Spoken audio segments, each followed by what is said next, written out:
Vamos ler a palavra de Deus. 2 Coríntios, capítulo 1. Vamos ler? Versículo 3 a seguir. Só um trecho. 3 a seguir. 2 Coríntios, capítulo 1, versículo de número 3 a seguir. Os que já encontraram, digam amém. Nós já vamos ler.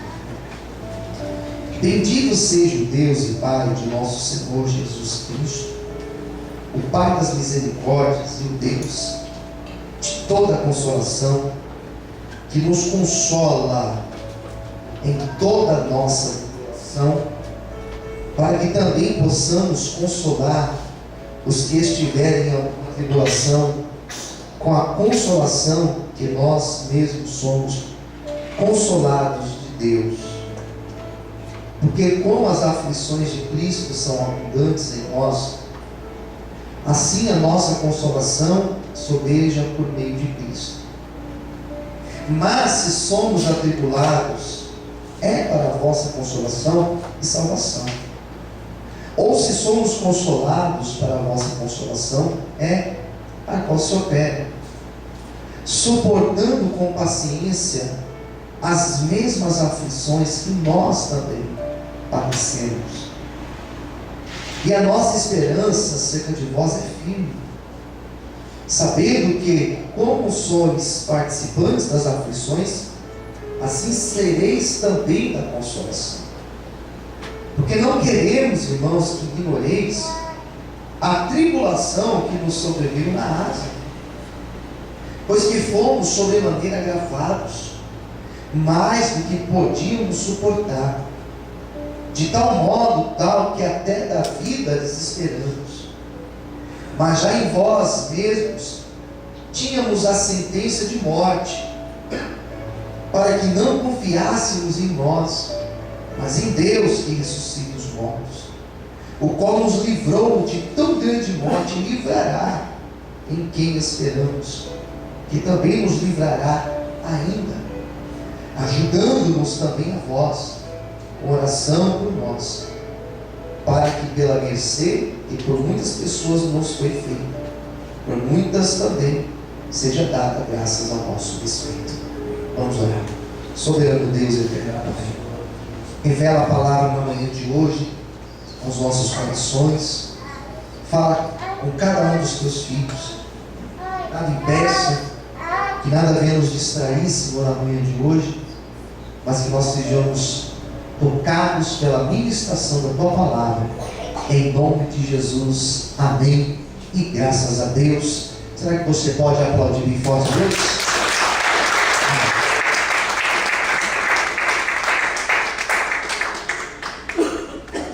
Nós estamos perante o texto do apóstolo Paulo, texto que Paulo escreve em torno de 55 a 56 depois de Cristo.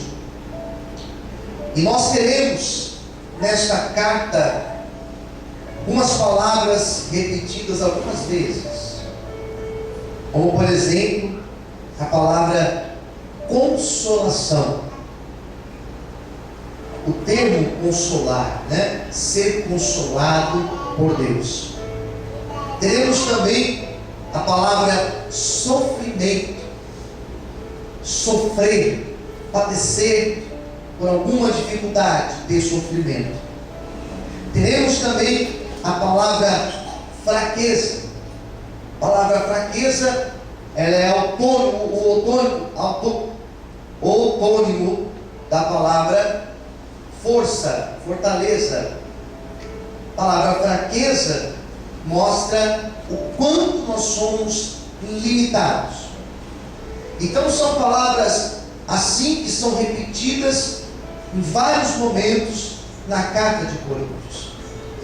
E esse texto que nós acabamos de ler, esse capítulo 1, esse trecho do versículo 3 até o versículo número 11, o apóstolo Paulo está tratando de um tema para esta igreja. ele está escrevendo a esta igreja uma palavra de conforto. Ele está dizendo para esta igreja que ele também passa por dificuldades, que ele também passa por tribulação, que eles não eram sozinhos em passar por lutas, que eles não eram os únicos a serem provados, passarem por dificuldades. Às vezes achamos que somos um para-raio de problemas. Chegamos até a acreditar que essas coisas ruins, elas só acontecem conosco. Chegamos às vezes a pensar que somente nós temos problemas. E era isso que Paulo estava dizendo a esta igreja. Era esta carta de consolação que ele dizia a esta igreja, e ele escrevia para que eles pudessem ler esta carta e se sentirem confortados, sabendo que Cristo estava com eles nos momentos de dificuldade. E foi esse então o propósito pelo qual Paulo resolve confortar esta igreja e escrever esta carta. Muitos estavam se desviando, muitos estavam abandonando a caminhada, porque eles estavam sendo provados, porque coisas difíceis estavam acontecendo. Por isso eles estavam desanimando e abandonando a sua caminhada com Deus. Quantas pessoas que nós conhecemos que também têm passado pelo mesmo problema, são provados e no momento de luta abandonam a fé, porque acreditam que estão abandonados por Deus. Só que o Senhor não nos abandona. Ele está conosco e Ele vai certamente nos dar vitória em todas as tribulações que nós temos passado. Amém? Todos podem glorificar e aplaudir ao nome de Deus nessa manhã. Amém? É uma carta muito rica. Ela tem uma escrita maravilhosa. Esse trecho ele vai falar sobre essas tribulações, aflições que o cristão passa. Mas eu quero destacar um versículo aqui apenas, senão não vai dar tempo de a gente falar tudo. Então só vou destacar um versículo, que é o versículo 8. Ele fala da seguinte maneira no versículo 8. Eu vou reler e explicar para vocês. Porque não queremos, irmãos, que ignoreis a tribulação que nos sobreveio na Ásia. Ele vai explicar o seguinte, pois que fomos sobremaneira agravados ou provados, mais do que podíamos suportar, de tal modo que até da vida desesperamos. Ele vai falar assim, eu passei por uma tribulação lá na Ásia. Provavelmente ele se referia na Turquia, onde nós chamamos de Turquia hoje. Nós passamos por uma tribulação tão grande, tão difícil, e ele vai explicar da seguinte forma: mais do que podíamos suportar. Era uma tribulação tão grande que era maior do que nós podíamos suportar. Ele vai dizer ainda mais: de tal modo que da vida desesperamos. Eu li esse texto hoje cedo e eu fiquei imaginando, porque a Bíblia não fala o que ele passou, mas que tipo de provação foi essa que Paulo passou para ele chegar ao ponto de dizer: eu achei que eu não iria suportar, eu achei que dessa eu não ia passar, e eu desanimei da vida. Eu comecei a ler esse texto e tentar imaginar, porque a Bíblia não nos dá ideia do que foi. O que será que aconteceu com ele, que ele chegou ao ponto de dizer: olha, eu quase abandonei a fé, eu quase deixei tudo. Será que foi uma provação na saúde dele? Pode ter sido. Uma enfermidade que ele teve. Pode ter sido uma perseguição política, por exemplo. Naquela época, religião e política era uma grande mistura.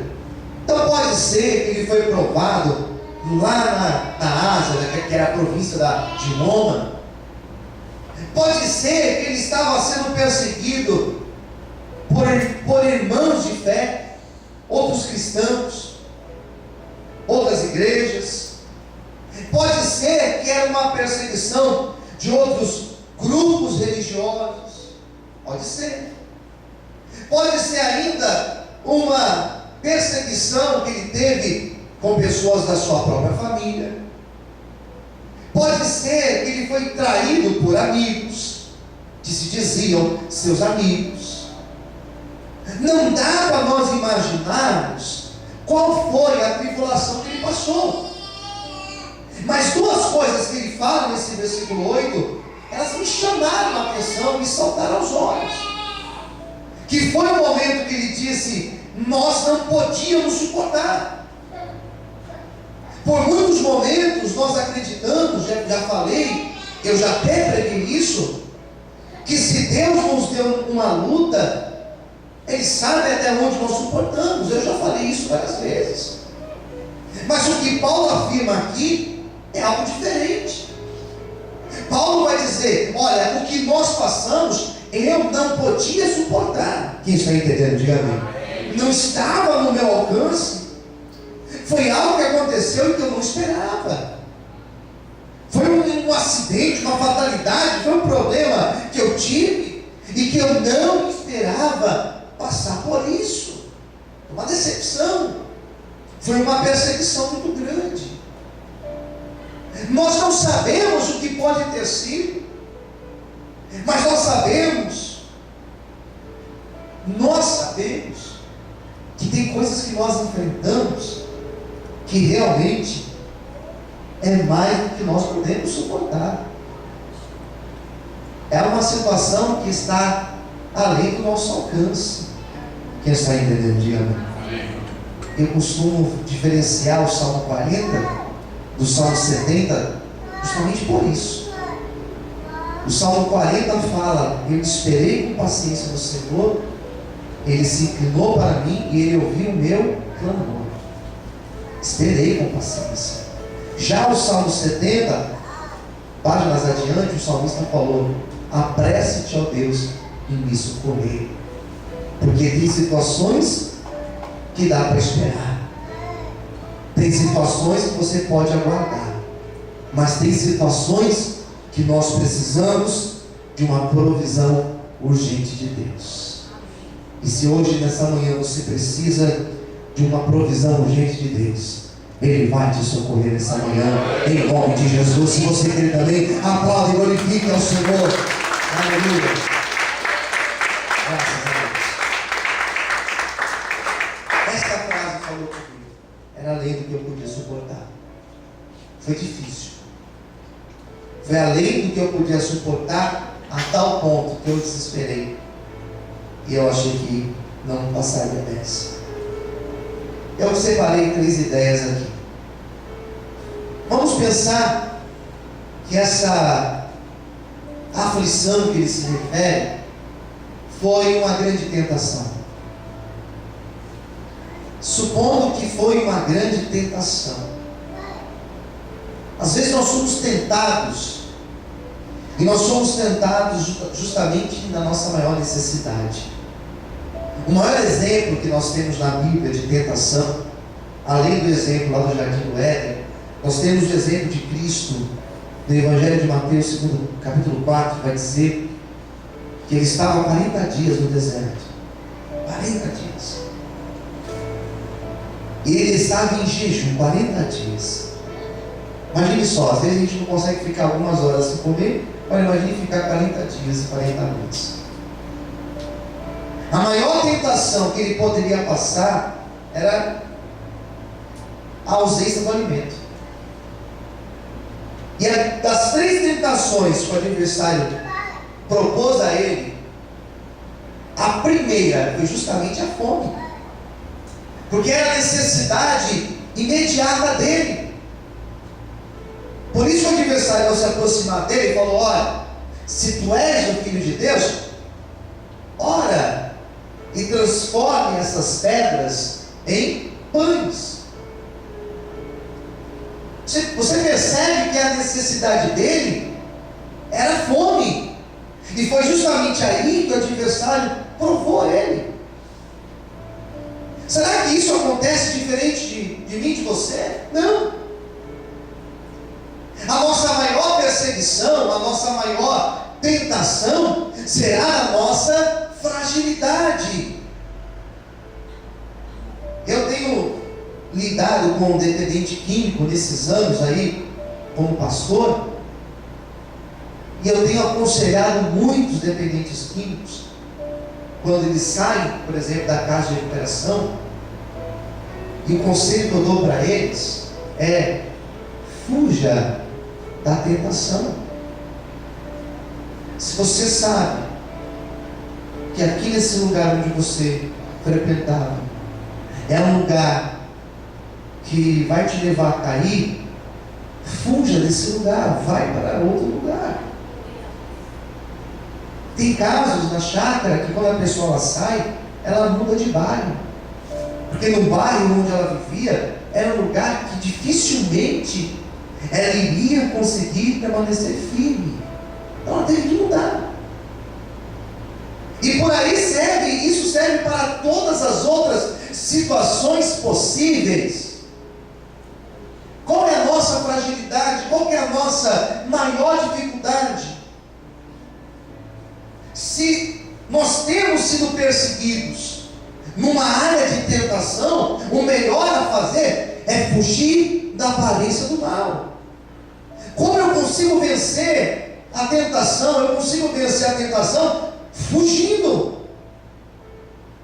Não é resistindo, não é tentando demonstrar que eu sou mais forte do que ela, não é tentando dizer, não, mas eu já superei, então eu posso ficar aqui, que isso aqui não vai fazer eu cair. Isso é fábula, isso é mentira.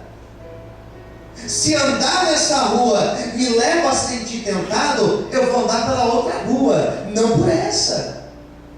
Se aquele meu convívio que eu tinha antes era um convívio que com certeza vai me levar a sair da presença de Deus, eu tenho que fugir desse convívio. Se tal situação, se tal música me fazia lembrar, eu tenho que deixar de ouvir essa música. Se tal lugar me faz cair, eu tenho que fugir desse lugar. A tentação, a luta, a perseguição, na área da tentação, nós só vencemos se nós fugirmos da aparência do mal. Isso é um conselho prático para mim e para você nesta manhã. Quem está entendendo, diga amém. Se aqui te faz cair, conselho de amigo: muda de rua, muda de lugar, muda de telefone, muda de emprego, se for preciso, mude até de cidade, mas fuja da aparência do mal, para que você não venha sair do propósito e da direção de Deus. Amém? Quantos podem aplaudir ao Senhor?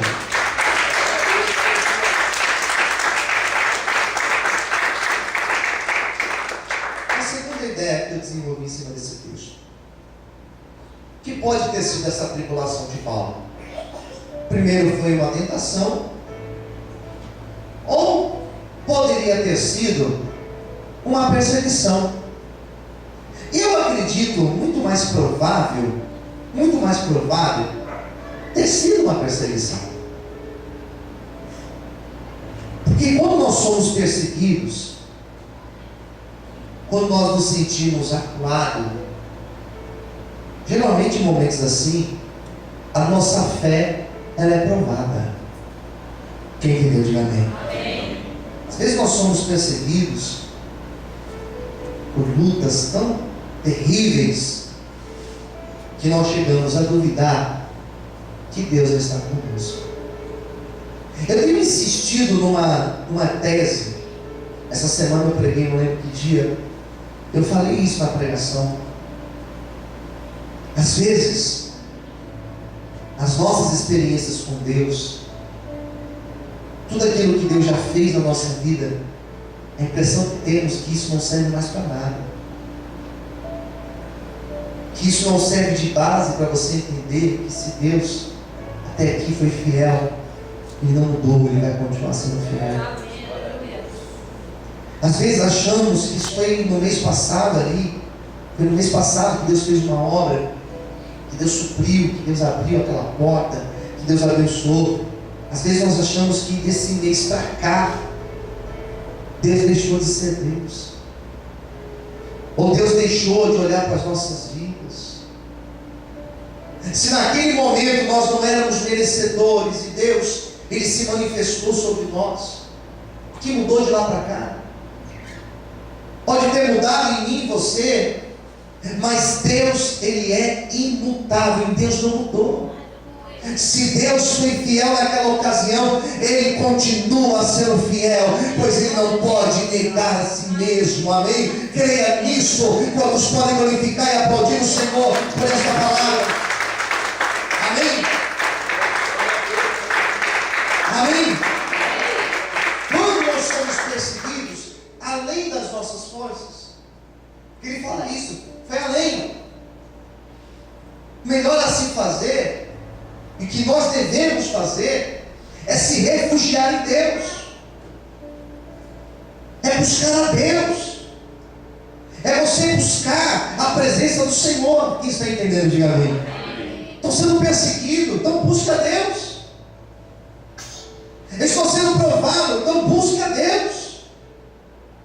Coloque Deus como seu alto refúgio, e você vai perceber que as coisas, elas vão clarear a sua vida, elas vão mudar na sua vida, porque Deus está vivo. Quem crê que Deus está vivo, diga amém. Nós precisamos crer nisso. Nós não servimos um Deus de mentira, nós servimos um Deus que está vivo. Isso me basta. Amém. Terceira coisa, que foi então essa terrível tribulação? E eu pensei numa possibilidade. Poderia ter sido a falta de algum recurso. Ser provado nessa tal área, de ter o seu recurso esgotando, de você precisar e não ter de onde tirar.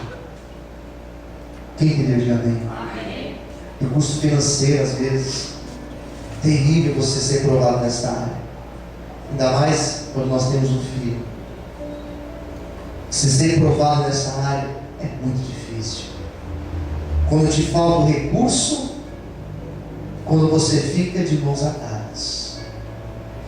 E quando te falta o recurso, outro exemplo, e quando você esgota as possibilidades, quando você tem um problema, uma pessoa na tua casa enferma, e você não tem mais o que fazer, meu Deus, você leva no médico e já ora e faz aquilo, e não tem o que fazer.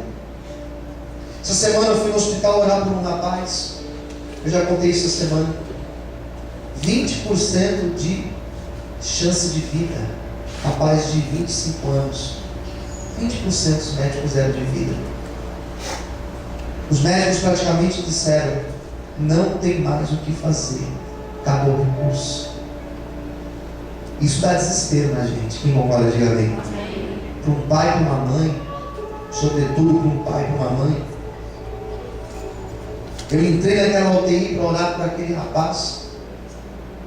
Eu vi ele ligado um monte de aparelhos. Falei: Senhor,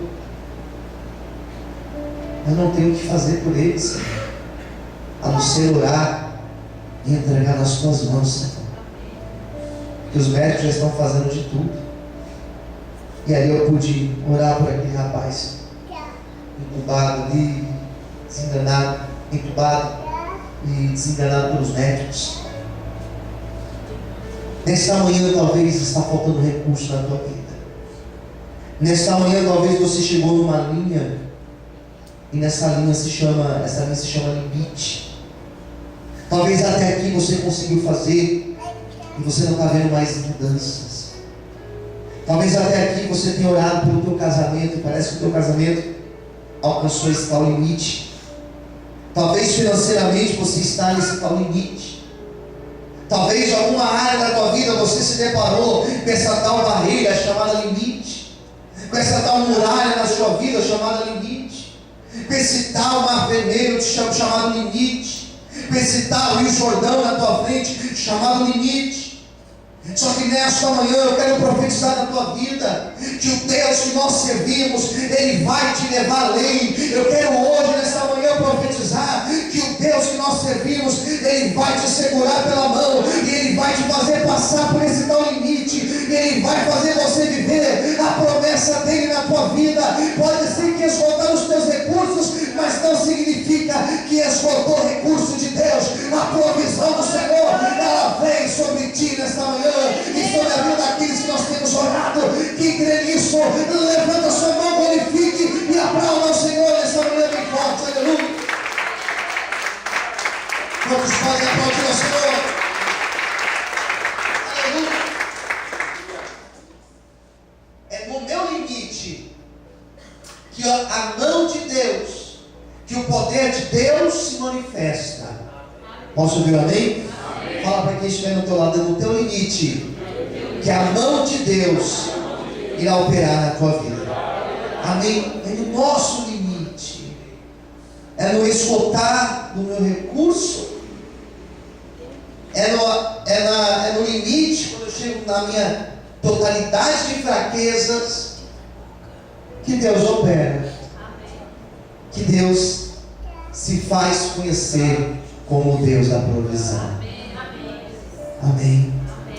É quando o médico fala, não tem o que fazer, tem 20% de vida, e Deus vai lá e manifesta a glória dele. Eu creio nesse Deus. É quando você se vê sem saídas e de repente, com apenas uma ligação, a porta é aberta na tua vida. É quando você chega perante uma situação onde você não vê saída e de repente você vê aquela pessoa na presença de Deus, rendida e convertida na presença do Senhor. Eu não sei o que você tem esperado para esses próximos dias do ano de 2014. Pastor, 2015 está aí, eu sei que está aí, mas 2014 não acabou ainda. Eu não sei o que você tem aguardado, mas eu quero hoje profetizar que grandes coisas Deus fará na minha e na tua vida, em nome de Jesus. Será que você pode aplaudir e glorificar a Deus? Amém? Eu vou encerrar a pregação nesse momento. Isso que Paulo passou, essa tribulação, essa aflição que ele passou, difícil, lhe serviu para 4 coisas. 4 coisas servem a nossa luta. Serve para mais, mas eu vou destacar 4 coisas. Primeira coisa, essas tribulações que nós passamos, elas servem para nós desenvolvermos uma maior intimidade com Deus. Em outras palavras, para a gente se converter a Deus, para a gente buscar mais a Deus. Quem concorda, diga amém. Amém. É incrível que quando você é aprovado financeiramente, casamento, nos seus projetos, na sua vida profissional, qualquer área, quando você é aprovado, se a pessoa está mais ou menos na presença de Deus, é justamente nesse momento difícil ela vai buscar mais a Deus, porque ela não vê saídas. Quem entendeu, diga amém. Então ela se rende, ela se curva, ela se aproxima, ela começa a vir para o culto, ela começa a se despertar para fazer as coisas de Deus. Então a primeira coisa que eu percebi é que foi através dessa luta que Paulo desenvolveu uma maior intimidade com Deus. Segunda coisa, as lutas, elas servem para o amadurecimento espiritual, para nós nos tornarmos pessoas maduras espiritualmente. E o que é ser maduro espiritualmente? Sabe o que é ser maduro espiritualmente? É você não ficar oscilando na presença de Deus. Hoje eu creio, amanhã não creio. Hoje eu estou na fé, amanhã eu estou na dúvida. O maduro espiritualmente é aquela pessoa, pode vir a maior tempestade na vida dela, ela crê, eu sei que Deus está comigo. E a minha vitória vai chegar em nome de Jesus. Vamos profetizar isso? Fala para o teu irmão do lado. E a tua vitória vai chegar em nome de Jesus. Terceira coisa, para que serviu essas tribulações de Paulo? Capítulo 1 aqui de 2 Coríntios, Paulo estava contando um testemunho de vida. E o testemunho que Paulo contou, esse testemunho edificou a ele, em primeiro lugar, e edificou as pessoas que estavam ao redor dele. Os meus testemunhos hoje servem para edificar centenas de pessoas. As curas, as provisões, os milagres que Deus já fez, isso serve para consolar pessoas. E o que eu quero profetizar na tua vida é que o teu testemunho, levanta sua mão para o céu, é que o teu testemunho vai edificar muitas pessoas que estão ao seu redor. Vai ter muita gente olhando para a tua vida, vendo a obra de Deus e sabendo que Deus, Ele é fiel para fazer grandes obras, amém? Quantos podem aplaudir e glorificar o Senhor por isso? Aleluia!